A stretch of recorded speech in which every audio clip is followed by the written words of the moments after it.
Good morning student. पिछले video में हमने इंडियाज़ इंटरनल चैलेंजेस, ये जो थर्ड लेसन है आपका हिस्ट्री का, वो स्टार्ट किया था। इसमें मैंने आपको बताया था कि इंडिया के सामने जो चैलेंजेस तैयार हुए हैं, बड़े बड़े चैलेंजेस जिन्होंने सीधे सीधे डेमोक्रेसी को चैलेंज किया है, वो चैलेंज हम देखने वाले हैं, वो प्रॉब्लम्स हम देखने वाले हैं। जिसमें फर्स्ट हमने देखा था the unrest of Punjab. Punjab में कैसी अशांतता तैयार हुई थी, ये हमने देखा था।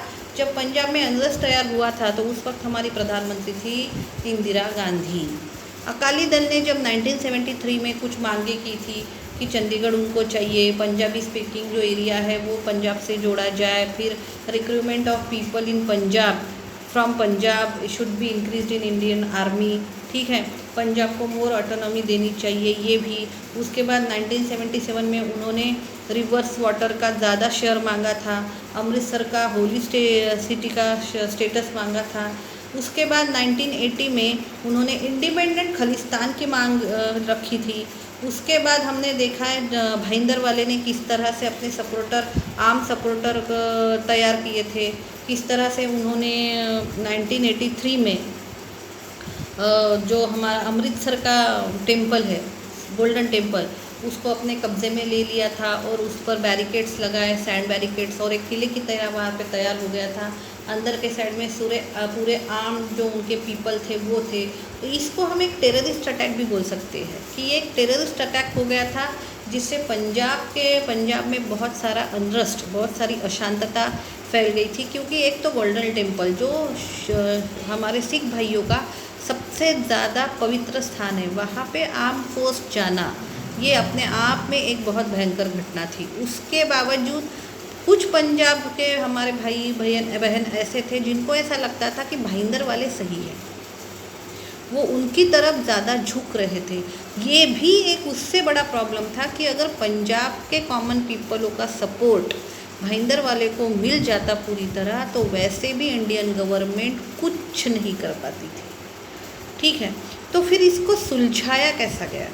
क्योंकि एक तो धर्म के मामले में भी अड़चन थी, उसके बाद हमारा टेररिस्ट अटैक भी आ गया था, उसके बाद कॉमन पीपल का भाईंदर वालों को जो सपोर्ट बढ़ रहा था अटैक का, उसका कैसा करना, ये सभी प्रॉब्लम बहुत ज़्यादा क्रिटिकल हो गई थी। और एक प्रॉब्लम ये भी थी कि अगर इनकी सारी डिमांड हम मान भी लेते तो फिर बाकी के राज्य वही डिमांड करते, तो ये भी हम नहीं कर सकते थे। तो फिर करना क्या था? The main task of getting the terrorists out of the Golden Temple was entrusted to the Major General Kuldeep Singh Berar. On the morning of 3rd June 1984, the mission Operation Blue Star started. The operation ended on 6 June. In this military operation, the Indian Army functioned with great restraint. The operation ended with the deaths of Bhindarwale and other terrorists. अब इसके लिए पहले तो बहुत प्रयास किए गए बातें करने का, मीटिंग करने का, लेकिन कोई सुनने के लिए कोई निष्कर्ष जिसको हम बोलते हैं रिजल्ट, वो नहीं निकल रहा था। लास्टली 1984 3 जून 1984 की सुबह कुलदीप सिंह बेरार, जो एक मेजर जनरल थे आर्मी के, उनके अंडर में ऑपरेशन ब्लू स्टार स्टार्टेड हुआ। ऑपरेशन ब्लू स्टार मतलब अभी गोल्डन टेम्पल को टेररिस्ट से आज़ाद करने के लिए जो ऑपरेशन किया गया मिलिट्री की तरफ से, उसका नाम है ऑपरेशन ब्लू स्टार्ट, ठीक है। 6 जून ऑपरेशन, 3 जून को चालू हुआ ऑपरेशन, 6 जून तक चालू रहा, 3 दिन, ठीक है। और इसमें आर्मी जो है, इंडियन आर्मी, उसने बहुत ही अच्छा काम करके बहुत ही सूझबूझ से ये पूरा जो ऑपरेशन था वो हेल्ड किया है। ऑपरेशन जब ये ब्लू स्टार एंड हुआ, जब सभी टेररिस्ट मारे गए और भाईंदर वाले की भी डेथ हो गई थी। In 1986 the operation had to be conduct against the terrorist in Golden Temple once more. लेकिन यहाँ पर ये ख़त्म नहीं हुआ, क्योंकि मैंने बोला था कि बहुत से लोग भाईंदर वाले को भी सपोर्ट करते थे। जब भाईंदर वाले की डेथ हो गई और उनको मार डाला गया और उनके टेररिस्ट को भी गोल्डन टेम्पल से हटाया गया, मार डाला गया, सभी को लगा कि ये शांत है, लेकिन ऐसा नहीं था। 1986 में फिर से गोल्डन टेम्पल पर टेररिस्ट अटैक हुआ है और फिर से एक बार हमको वहाँ पे आर्मी भेजनी पड़ी है। 86. On the operation had to be conducted against the terrorists in Golden Temple once more. It was called Operation Black Thunder.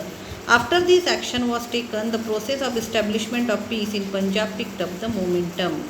उसके बाद जब हमारा 1986 में फिर से एक बार गोल्डन टेम्पल पर टेररिस्ट अटैक हुआ है, तब हमने एक फिर से ऑपरेशन किया था, मिलिट्री ऑपरेशन, जिसको बोलेंगे ऑपरेशन ब्लैक थंडर। इसके ज़रिए फिर से एक बार आर्मी को गोल्डन टेम्पल में उतारा गया है, फिर से टेररिस्ट को मारा गया है। और इसके बाद 1986 में 86 के बाद ऑपरेशन ब्लैक थंडर के बाद फिर पंजाब में शांतता प्रस्थापित करने का काम बहुत ज़ोरों शोरों से हुआ है, क्योंकि तब तक पंजाब की अनरस्ट जो थी, अशांतता जो थी, वो बहुत ज़्यादा बढ़ गई थी।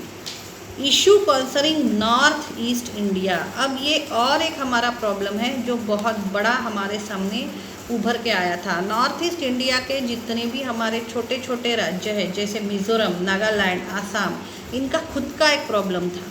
अगर आपको सबको ये लगता है कि 1947 में आज़ादी मिलने के बाद ये तुरंत सभी राज्य हमारे देश में इंक्लूड हो गए थे, तो ये आपकी गलतफहमी है। ऐसा कुछ नहीं हुआ था। उल्टा नॉर्थ ईस्ट इंडिया को हम नॉर्थ ईस्टर्न जो देश है, नॉर्थ ईस्टर्न जो प्रदेश है, हमारे स्टेट्स है, उसको हमारे देश के अंतर्गत लाने के लिए, इंडिया के फ्लैग के अंदर लाने के लिए 1961 तक हमको राह देखनी पड़ी है। 1947 में हमको आज़ादी मिली है, उसके बाद 1961, मतलब एक लंबा पीरियड हमारा जा रहा है। हमको जो बोला जाता है कि बहुत कठिनाई से हमको स्वतंत्रता मिली है, उसके संभाल के रखो, तो उसको क्यों संभालना है यह अभी आपको पता चलेगा। क्योंकि अगर आपको ऐसा लगता है कि 1947 में पूरा देश आज़ाद हो गया तो सब एक ही दिन में हो गया है, ऐसा नहीं है। 15-15, 20-20 साल लगे हैं एक एक प्रदेश को अपने अंडर लेने के लिए। North east India consist of the 8 state, that is Assam, Arunachal Pradesh, Manipur, Meghalaya, Mizoram, Nagaland, Sikkim and Tripura. International borders of India touch each of the states to varying extents. These states are different with respect to the authenticity, language and culture diversity. The first Prime Minister of independent India took the lead in bringing the tribes living in this area into the mainstream of the country. हमारे north east India में जितने भी state है, जैसे आसाम, अरुणाचल प्रदेश, मणिपुर, मेघालय, मिजोरम, नागालैंड, सिक्किम, ये बहुत छोटे छोटे हैं देखने में, लेकिन हमारे लिए बहुत ज़्यादा इम्पॉर्टेंट है, क्योंकि इस हर स्टेट से हमारी इंटरनेशनल बॉर्डर जुड़ी हुई है।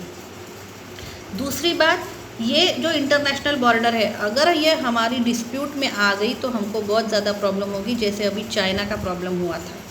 चाइना का प्रॉब्लम हमेशा आसाम या इन्हीं नॉर्थ ईस्टर्न फ्रंटियर से जुड़ा रहता है। इसीलिए ये नॉर्थ ईस्ट इंडिया जो हमारा है, ये हमारा फ्रंटियर है, इससे हमारी इंटरनेशनल बॉर्डर जुड़ी हुई है, इसीलिए ये हमको इतने इम्पोर्टेंट थे।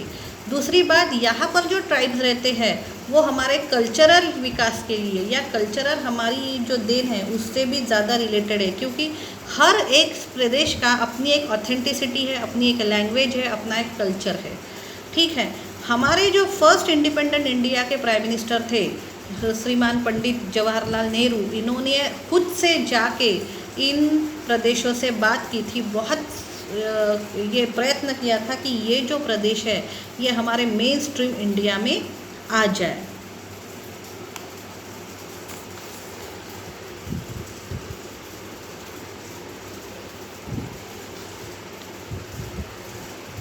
In 1954, he formed a Northeast Frontier Agency area comprising of the territories of the Sino-Indian border and the tribes area toward the north of Assam. Nehru took the position of bringing about the development of the hundreds of tribes in these parts while preserving their culture. Special provision have been made with respect to these area in the 5th schedule of the Indian Constitution. 1954 में इन सभी जो states है और north east India के लिए, इनके लिए एक नॉर्थ ईस्ट फ्रंटियर एजेंसी बनाई गई, जिसके तहत सीनो इंडियन बॉर्डर, मतलब चाइना से लग के जो इंडिया का बॉर्डर है वो, और उसके साथ आसाम में रहने वाले 100 से ऊपर आदिवासी जमाती को इंक्लूड किया गया था। नेहरू ने ये इसलिए किया था क्योंकि वो चाहते थे कि ये जो ट्राइब्स है इनको हम इंडिया के मेन स्ट्रीम में लाए, लेकिन उनका कल्चर डाइवर्ट ना करते हुए, मतलब उनको कल्चर को उनको वैसे के वैसे रखना है, उनका कल्चर, उनकी रिचुअल्स हमको चेंज नहीं करनी, बस इनको मेन स्ट्रीम में इंडिया में शामिल करना है। इसीलिए एक स्पेशल प्रोविज़न बनाया गया था 5th schedule of Indian constitution में। In 1965, the responsibility of administrating this area was given to the Ministry of External Affairs. The Northern Eastern Council Act of 1971 was supposed to advise the central government regarding aspects of the common interest in economic and social spheres, interstate transport, electricity, flood control, etc. 1965 में इनका जो administration का काम था north east का, वो एक ministry of external affairs, ऐसी एक मिनिस्ट्री तैयार हुई थी, उसके अंतर्गत दिया गया। मतलब सेंट्रल गवर्नमेंट उनका वेलफेयर का काम देखती थी मिनिस्ट्री ऑफ एक्सटर्नल अफेयर्स के अंतर्गत। 1971 में एक काउंसिल तैयार हुआ जिसके तहत सेंट्रल गवर्नमेंट ये जो हमारा नॉर्थ ईस्टर्न बॉर्डर है इसमें इंटरेस्ट दिखाएगा, किन किन मामलों में, इकोनॉमिक में, सोशल में, इंटरस्टेट ट्रांसपोर्ट में, इलेक्ट्रिसिटी में और फ्लोड कंट्रोल में। लेकिन तब भी ये जो पूरा नॉर्थन ईस्टर्न है इसको हमारे इंडिया में शामिल होने के लिए बहुत ज़्यादा समय लगा है। इसके बाद के पीरियड में हम मिज़ोरम के बारे में जानेंगे। Thank you.